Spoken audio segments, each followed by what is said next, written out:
Hi all, so welcome to Weird Tales.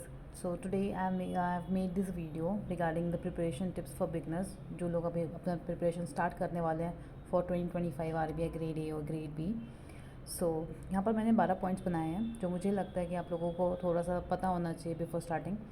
सो पहला, waste नहीं करेंगे टाइम. तो पहला पॉइंट है कि you don't have buffer time. आपके पास अब समय नहीं बचा कि आप प्रोक्रेस्टिनेट करो. So please start your preparation if you are willing to sit for this exam. The second point is don't look for multiple sources because क्या होता है ना कि इतना ज़्यादा सिलेबस बहुत ज़्यादा है. एंड देन जब आप क्वेश्चंस आते हैं ना तो क्वेश्चन सारे आपको ऐसा रहेंगे कहीं ना कहीं पढ़े हैं but you not be able to recall because content of course इतना ज़्यादा है. तो आई विल टेल यू कि आप रिवाइज मल्टीपल टाइम्स करें and don't look for multiple sources but for multiple revisions. That what I will suggest you. जब आप जैसे मैं एग्ज़ाम में जब बैठती थी तो मुझे जब क्वेश्चन आता था ना तो मुझे रिकॉल हो जाता था, अच्छा ये वहाँ से है. तो मुझे इमेज भी एक आता था क्योंकि मैंने करीबन 2-3 टाइम्स रिवाइज़ किया हुआ था बिफोर एग्ज़ाम. ये मैं सेबी की बात कर रही हूँ. आरबीआई मैंने फेज़ टू तक आई डेंट रीच. सो ऐसा होना चाहिए. अगर आप मल्टीपल रिविजन्स करोगे ना ऐसा आपके साथ भी होगा. Moving on to third point is you should, if you are not sure कि आपको कैसे प्रोसीड करना है, आपको नहीं पता कि कहाँ से रिसोर्सेज लाए और आप कहीं ना कहीं एक अनसर्टेन भी हो कि आप इनफ रिसोर्सेज आप पता कर पाओगे कि नहीं, तो I will suggest you take a course. आप कम से कम ये सब जो आप टाइम वेस्टेज है ना सोर्स कलेक्ट करने में ये बच जाएगा. Even if you are working तो भी आपको बहुत हेल्प हो जाएगा. और ऐसे भी अगर आप बिगनर हैं तो भी बहुत हेल्प हो जाएगा बिकॉज आप ये रिस्क लेके अपना पूरा एक अटैम्प्ट को स्टेक पे डाल रहे हो. तो आई सजेस्ट कि आप ये ना करो, आप एक कोर्स ले लो.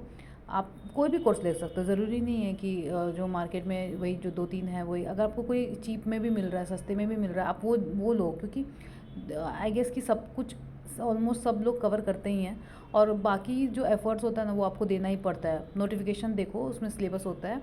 उस सिलेबस में जो भी वो टॉपिक्स होता है उस टॉपिक्स पे अगर आपको लगता है कि इनफ कवर्ड है, अगर आपको फिर भी कॉन्सेप्चुअल क्लैरिटी नहीं मिल रहा है ना, आप खुद से भी रिसर्च करो.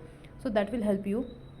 एंड कोई भी कोर्स ले लो जो आपको बजट फ्रेंडली लग रहा है but do take it course. अगर आप ज़रा सा भी आपको नहीं पता कि क्या कैसे करना है बिकॉज फिर वो मतलब नहीं बनता इतना बड़ा रिस्क लेके.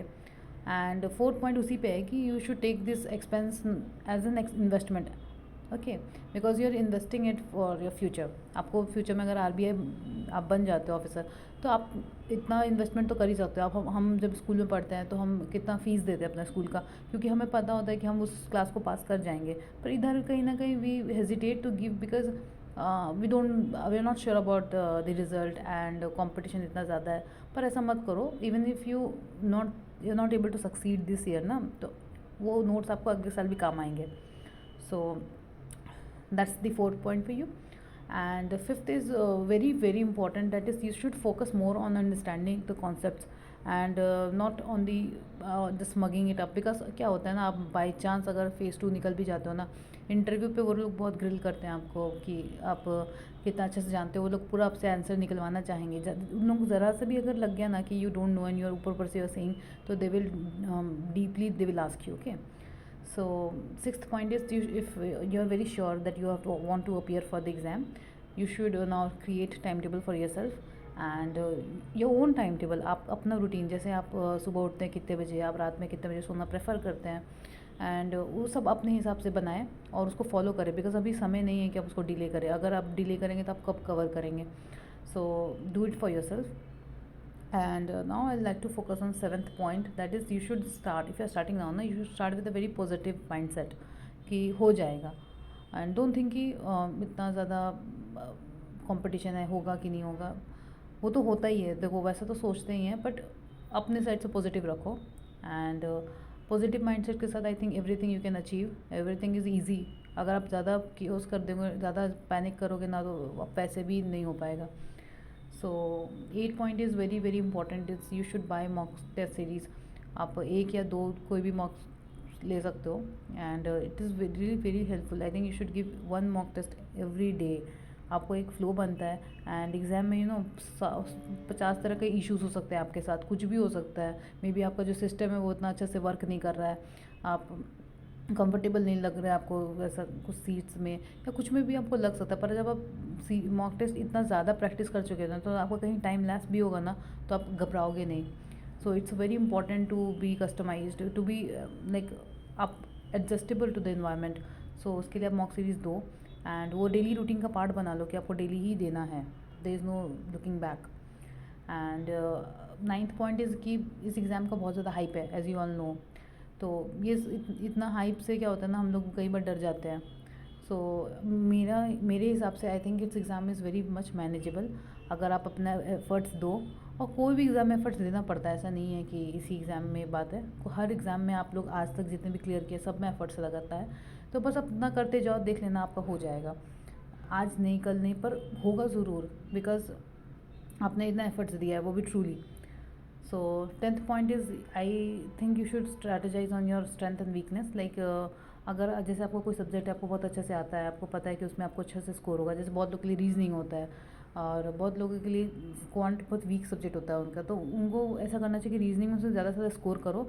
एंड क्वांट में भी ऐसा नहीं कि आप उसको छोड़ दो, उसको भी उतना करो कि आपको कट ऑफ या कट ऑफ से एक दो नंबर ज़्यादा ही आए, उस लेवल तक करना है, नॉट पूरा उसमें एक्सेल कर जाना है। पर अपना स्ट्रेंथ को इतना स्ट्रांग बना लेना कि कोई डिफरेंस अगर अराइज हो रहा है ना कट ऑफ्स के बीच में, तो दैट कवर्स इट।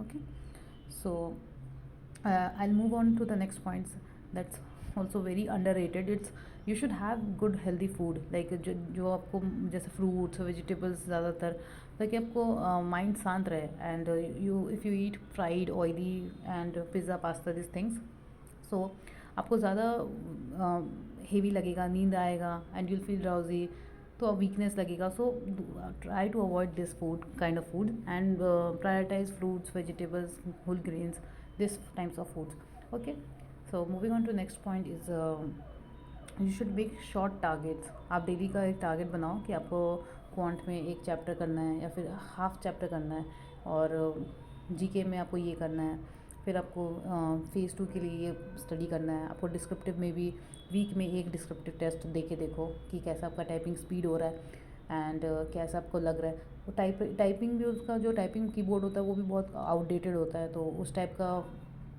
जो रियल टाइम इन्वायरमेंट होता है ना, वो बहुत ही अलग होता है। कीबोर्ड लैपटॉप वाला कीबोर्ड पे मत टाइप करो, एंड वो लोग बहुत ओल्ड कीबोर्ड देते हैं, उस पर उसको परचेज़ करके उस पर टाइप करके देखो एंड यू विल फील कि आपको रियल एग्ज़ाम एक्सपीरियंस मिलेगा।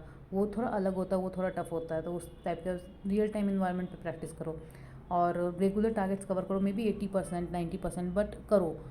Even if you don't complete it's fine on some days, but उतना ही रखो जितना आप कर पाओ।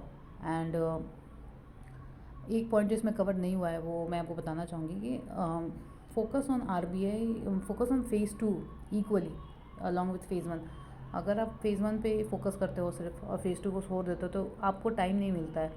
You hardly get like 20 days after declaration of A phase 1 result. तो बहुत ज़रूरी ये है कि आप दोनों को ही लेके चले, phase 1 as well as phase 2, because फिर बाद में आप नहीं कवर कर पाओगे। और बहुत लोग क्या करते हैं ना, ये भी कि फ़ेज़ 2 पे फोकस कर लेते हैं, फ़ेज़ 1 को सोचते हैं कि लास्ट में कर लेंगे। पर क्या होता है कि जो क्वांट रीजनिंग ये सब होता है ना, ये सब मे बी उतना टफ लेवल का नहीं आता होगा। देखो मुझे तो लगता है थोड़ा टफ, पर मे बी जैसे बैंकिंग वालों को लगता होगा कि उन लोगों को उतना टफ नहीं लगता होगा। पर फिर भी प्रैक्टिस बहुत ज़्यादा ज़रूरी होता है। जब प्रैक्टिस आप लोग नहीं होता ना, तो अच्छा से अच्छा लोग कभी क्लियर नहीं होता है। सो वो एक प्रैक्टिस बना के रखना बहुत ज़रूरी है। तो वो एग्ज़ाम, ताकि आप उतना जब एग्ज़ाम वो टाइमर चालू होता है ना एग्ज़ाम में, तो आपको बहुत प्रेशर फील होने लग जाता है। तो वो अब 2-3 महीने से अगर पास प्रैक्टिस कर रहे हैं ना, तो आपको आदत हो जाएगा टाइमर का, तो आपको उतना ज़्यादा नहीं लगेगा जब आप एक्चुअल में पेपर अटेम्प्ट करोगे अपना। तो मैं यही बोलूँगी कि आप दोनों पे इक्वली फोकस करो और अपना टारगेट सेट करके अपना पढ़ते जाओ and focus on what is your strength and weakness, and not कि आप 50 तरह का स्ट्रैटेजी देख रहे हो इधर उधर। So that is what is from my side for you. And अगर आपको कोई भी डाउट होता है ना एग्ज़ाम को लेके, please ask in the comment section. I try to reply it, but sometimes I also have limitations because I am also working and as well as preparing myself. So, and thank you so much for watching, and if you have really good doubts, please do ask it, and study properly. Have a nice day. Bye.